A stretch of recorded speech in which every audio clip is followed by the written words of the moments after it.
14-year-old Noah Donohoe left home one summer evening on his bike and never came back. Hours later, a boy matching his description was seen riding naked through a Belfast neighborhood. Then he vanished. 6 days later, Noah's body was found deep inside a storm drain. Each answer only raised more questions. How did a promising student wind up in a tunnel he'd never known existed? Why were his belongings scattered across an unfamiliar part of the city? And who were the mystery men reportedly seen in the area that day? This case has gripped Northern Ireland and sparked countless theories. In this episode, we lay out the facts, start to finish, and examine what most likely happened to Noah Donohoe. Welcome to Bad Things.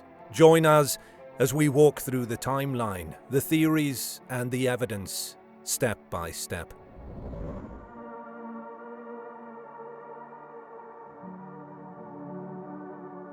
Sunday, June 21st, 2020.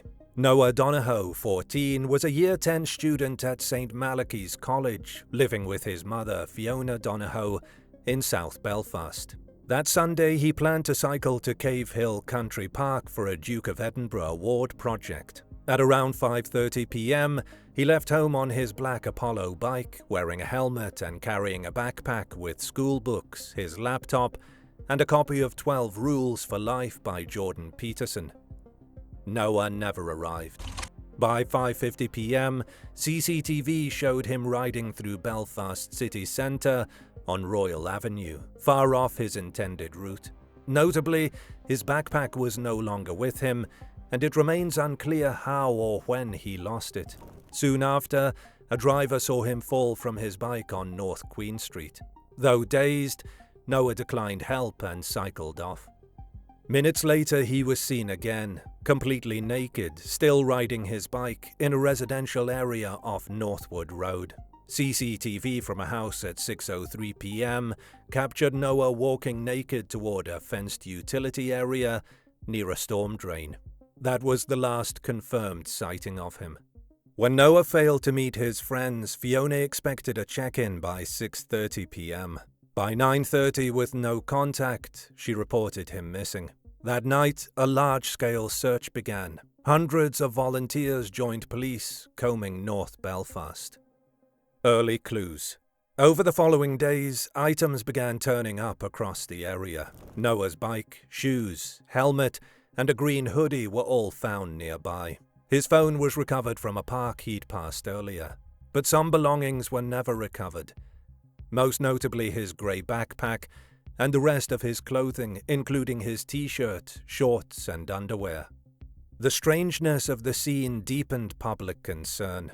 Why had Noah removed his clothing? Why were items scattered in different locations? Wednesday, June 24th. PSNI Superintendent Muir Clark addressed the public. We believe Noah may have sustained a head injury which caused disorientation, leading to the removal of his clothing. Police asked for help locating the missing backpack. Fiona and her sisters appeared beside Clark, urging anyone with information to come forward. Thursday, June 25th. A breakthrough. A member of the public found Noah's backpack and turned it in. Inside, his books and laptop. But the discovery came with a twist. A man had attempted to sell Noah's laptop the night before. He was Darrell Paul, a 33-year-old heroin user with a record of theft. Paul admitted to finding the bag on Royal Avenue. CCTV supported his story. He wasn't seen near Northwood and was later ruled out as involved in Noah's disappearance. He served 3 months in prison for theft. Still, the twist only added fuel to rumors already spreading online. False leads and online chaos. Misinformation surged. One man posted a 9-second Snapchat video claiming to have buried bodies, including Noah's. A hoax. He was arrested. Superintendent Clark condemned the rumors as completely without foundation and harmful to the investigation. Saturday, June 27th. At 9:45 a.m, Noah's body was discovered inside a storm drain, nearly a kilometre from the point where he was last seen. Specialist teams had spent days navigating the tunnel system below the neighborhood. The drain, normally secured by a heavy padlock, had been left unlocked by a maintenance worker during a recent inspection, an oversight that would prove critical. The official line from police: no sign of foul play. Noah had drowned, likely after entering the drain voluntarily and becoming trapped. A post-mortem confirmed drowning as the cause of death. There was no significant trauma reported. Funeral and early grief. Noah was laid to rest on June 30th, dressed in his school blazer. Hundreds lined the streets. His family later described the bond between Noah and Fiona as each other's world. In a statement on July 6th, the family asked the public to avoid speculation and focus on verified information. But behind the scenes, Fiona Donohoe was growing uneasy.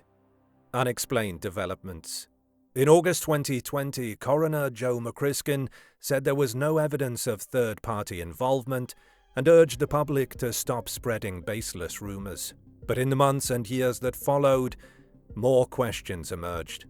The most jarring: police had CCTV of Noah leaving home at 3:30 a.m. on the day he disappeared, returning soaked 35 minutes later. This secret early morning outing, unknown to his family, raised new concerns. Why was Noah out alone in the rain at that hour? Where did he go? Police didn't inform Fiona's legal team about the footage until more than 2 years later. Campaign for answers. Frustrated by delays and missing information, Fiona and her sister Neve Donohoe launched a public campaign, My Noah Donohoe. Their Facebook group, Noah's Army, gained over 117,000 members. Murals appeared around Belfast with the hashtag #RememberMyNoah. Vigils and rallies followed. The pressure mounted. Meanwhile, scrutiny of the police response grew. Investigators had announced a door-to-door appeal that was never carried out. The area where Noah vanished was not immediately cordoned off. Internal documents later revealed that police chiefs had initially refused to authorize overtime on the night Noah went missing, citing financial constraints. Fiona filed formal complaints. For many, these early errors undermined confidence in the entire investigation. PII certificate and public backlash. In 2021, PSNI applied for a public interest immunity (PII) certificate to withhold certain files from the inquest. The government approved it in 2022. Officials claimed the redacted material related to intelligence methods, not central facts. But the move was widely condemned. Over 300,000 people signed a petition demanding full disclosure. As of mid-2025, the inquest into Noah's death, originally planned for 2022, has been repeatedly delayed. A new coroner is now scheduled to hear the case early next year. Fiona Donohoe remains determined to uncover what really happened.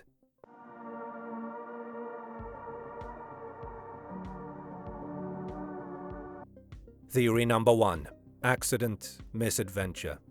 This is the official explanation endorsed by the Police Service of Northern Ireland and the original coroner. According to this theory, Noah likely crashed his bike and sustained a head injury, which left him disoriented. In this confused state, he may have begun removing his clothing, a response sometimes linked to concussion, hypothermia, or panic. From there, he stumbled into the fenced-off utility area in the Northwood neighborhood, found the unsecured storm drain, and climbed inside. Once in the pitch-black, water-filled tunnel, Noah became lost or trapped and eventually drowned. Investigators point to the fact that Noah was seen alone on CCTV throughout his movements, and his post-mortem showed no signs of assault or restraint. The cause of death was consistent with drowning. According to Superintendent Muir Clark, there was no evidence to suggest foul play, and Coroner Joe McCriskin later added there was no evidence any other person was involved. The unlocked manhole, left unsecure by a maintenance worker days earlier, was a tragic factor. Without it, Noah may have never entered the tunnel at all. The unexplained 3:30 a.m. outing, seen on CCTV, adds complexity, but not contradiction. Those who support the accident theory acknowledge it's a strange detail, especially the delay in police disclosing it, but argue it doesn't change the core facts. Noah was alone, disoriented, and entered the drain on his own later that day. Theory number 2. Noah decided to end it. This theory suggests that Noah's death may have been intentional, that he chose to enter the drain with the aim of ending his life. While deeply controversial and rejected by his family, this idea has been floated by some commentators and online observers. Supporters of this theory cite the lack of any attacker or outside involvement. Noah was alone on CCTV, no suspects were ever identified, and his actions, removing clothing, entering a dangerous storm drain, could be interpreted as deliberate. He was also carrying 12 Rules for Life by Jordan Peterson and had messaged an Instagram account he believed belonged to Peterson on the day he disappeared. Still, this theory has no direct evidence. There was no note, no prior warning signs, and no documented mental health issues. Noah had plans to meet friends that evening. His family is adamant that he showed no signs of depression or distress. If Noah had taken his own life, we would accept it, said Neve Donohoe, but that's not what happened. Fiona Donohoe has dismissed this theory firmly. We're realists, not deluded, but there's not one word of the official narrative I accept. In the end, this theory rests on inference, not evidence, and it conflicts with the well-documented sense of optimism, planning, and purpose Noah had that day. Theory number 3. Sectarian or hate crime. Given the location where Noah disappeared, a predominantly loyalist neighbourhood in North Belfast, and the fact that he was a Catholic and of mixed race, some believe he may have been the victim of a sectarian or racially motivated attack. Tensions in the area were heightened due to the summer marching season, a period historically marked by unrest. Just weeks before, another student from Noah's school was reportedly attacked in the same area, in what was described as a religiously motivated assault. Noah's family reported that 4 separate witnesses heard screams in the Northwood area around the time he vanished. Noah could have been attacked because of where he was from, or the colour of his skin, Fiona told Vice News, adding that the area has a history of racist behaviour. Still, the physical evidence does not support this theory. Noah's body showed no signs of violent trauma, no wounds or injuries consistent with an attack. CCTV shows him alone throughout his final movements, and the time window between his fall at approximately 6 p.m. and his last sighting around 6:03 p.m. was incredibly narrow. Police have publicly stated there is no evidence of a sectarian assault. Nevertheless, in a city where historical trauma and distrust of authorities run deep, this theory continues to resonate, especially for those who feel this possibility was never seriously pursued. Theory number 4. Foul play and cover-up. This theory posits that Noah Donohoe encountered one or more individuals who directly or indirectly caused his death, and that elements of the investigation were mishandled or deliberately obscured, whether to protect someone, avoid scandal, or conceal systemic failure. The foul play component includes multiple possibilities: a robbery or assault, a coercive situation such as grooming, or a chance encounter with someone dangerous. One early rumor involved a syringe attack by a drug user, fueled in part by the fact that Noah's laptop and bag turned up in the hands of a convicted heroin addict, Daryl Paul, who tried to pawn the stolen items. Paul was ruled out as involved in Noah's disappearance, but the coincidence added a criminal undercurrent to the case. A more serious variant points to grooming or coercion. Noah's secret 3:30 a.m. outing, caught on CCTV, is central here. He left the house alone, lightly dressed, and returned soaked. Police withheld this footage from his family's legal team for over 2 years. For many, this unexplained trip strongly suggests a prior relationship or communication with someone, potentially an adult, who had influence over him. Some theorize that Noah was being exploited or manipulated into meeting someone again that day, which might explain his detour into an unfamiliar part of the city, erratic behavior, and apparent panic. From here, the theory turns darker. What if that person, or people, harmed Noah or placed him in a situation where harm became inevitable? Could he have been chased, threatened, drugged, or forced into the storm drain? Or was he trying to hide from someone when he climbed in?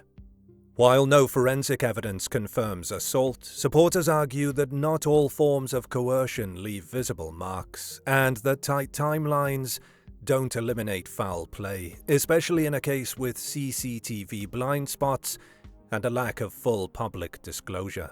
That leads into the second half of the theory, the possibility of a cover-up. Critics point to multiple missteps in the investigation: the failure to carry out a promised door-to-door leaflet drop, the delay in cordoning off key search areas, and the PSNI's decision to deny overtime for officers the night Noah went missing, citing budget constraints. More significantly, police sought a public interest immunity (PII) certificate, which was granted in 2022. The certificate allows portions of case documents to be withheld from public view. Authorities insist the redactions relate only to intelligence sources and methods, but the move was met with widespread backlash. Over 300,000 people signed a petition demanding transparency. Fiona Donohoe and her legal team have raised concerns that the PII could be used to shield informants or internal failures, not national security secrets. Adding to public doubt was the fact that the 3:30 a.m. CCTV footage, potentially critical to understanding Noah's mental and physical state, was withheld from his family for years. To many, this was not a bureaucratic delay, but an intentional omission. Supporters of this theory argue that if someone in the community, perhaps a paramilitary figure, a police informant, or even a trusted adult in Noah's life, was involved, police may have avoided pursuing that lead to protect a source, avoid unrest, or preserve their own reputation. In Belfast, such suspicions are not unfounded. Past examples of collusion and institutional secrecy give weight to the idea that plausible deniability sometimes takes precedence over justice. There is, however, no confirmed evidence of a cover-up. Police and the coroner maintain there was no foul play, no suspect, and no information being hidden that would alter the core findings. The sealed material under the PII, they insist, does not relate to how Noah died. Still, for those who believe this theory, the pattern of secrecy, delay, and unexplained gaps adds up to more than incompetence. It suggests that the truth is known by someone, but deliberately obscured.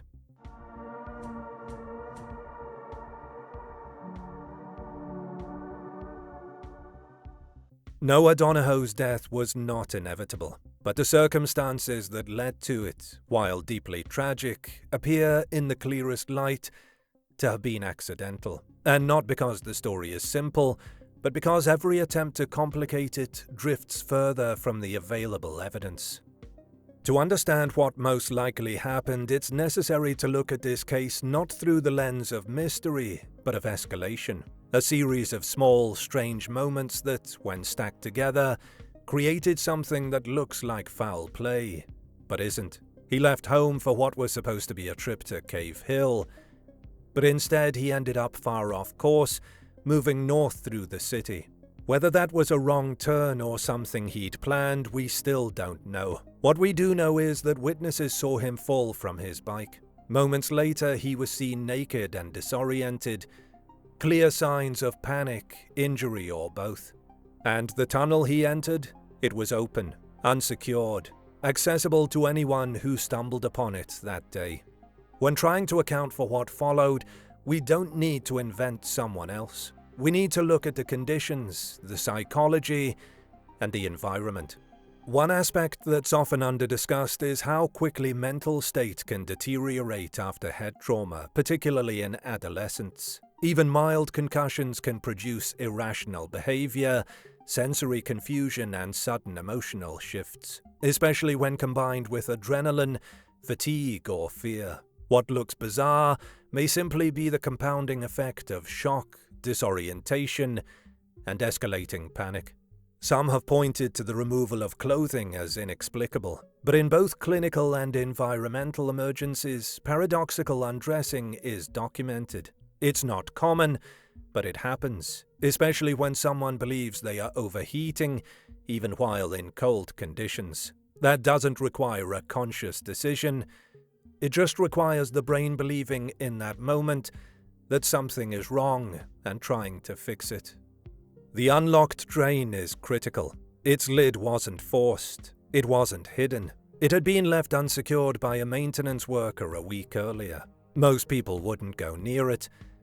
But a frightened teenager, possibly injured, possibly fleeing something only he perceived, he might. Once inside, the world above disappears. No light, no clear path, no help. The tunnel system under Northwood is difficult even for trained professionals with equipment. For a barefoot 14-year-old in panic, it was lethal. Noah made it almost a kilometer inside before he stopped moving. That's not consistent with a body being placed. That's active effort, at least initially. That distance suggests someone trying to move forward, possibly seeking an exit or simply following the current. He may have crawled, walked, or been swept at points. The autopsy showed no major injuries, just immersion. There's also a procedural layer to this. What didn't happen that might have saved him? The failure to authorize overtime that night meant police resources were limited at a critical early moment. The search began in earnest, but the area wasn't fully secured, and key sites weren't immediately identified as priority zones. Noah may have been alive when the search began. He may have been in that drain system while people walked the streets above. The 3:30 a.m. trip that morning captured on CCTV is unsettling, but strange behavior doesn't equal foul play. And the delay in revealing that footage doesn't change the chain of physical evidence that led Noah into the drain later that day. Even the condition of Noah's body, sometimes cited as suspicious, is more likely explained by environmental preservation. In cold, enclosed, low-oxygen conditions, decomposition slows naturally. It doesn't require staging, just time and biology. What keeps this case alive in the public consciousness isn't what's known, it's what feels unfinished. And that's valid. There were failures, delays, missed details, a lack of transparency. And Fiona Donohoe's campaign for full clarity is not just justified, it's necessary.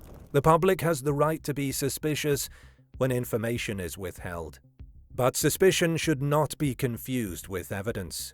Noah's story became a magnet for theories because it defies what we think should happen. Bright children don't just vanish, but sometimes a wrong turn becomes a tragedy. Sometimes panic becomes fatal. Sometimes no one is watching when it matters most. What most likely happened to Noah Donohoe is devastating in its ordinariness. A series of chance events, compounded by confusion and ending in isolation. No evil intent, no attacker, just a young boy lost in a city he knew and pulled into something far bigger than he could navigate alone. No one wants that to be the truth, but it fits the facts. And until something material changes, it remains the only answer that doesn't require us to assume things we can't prove.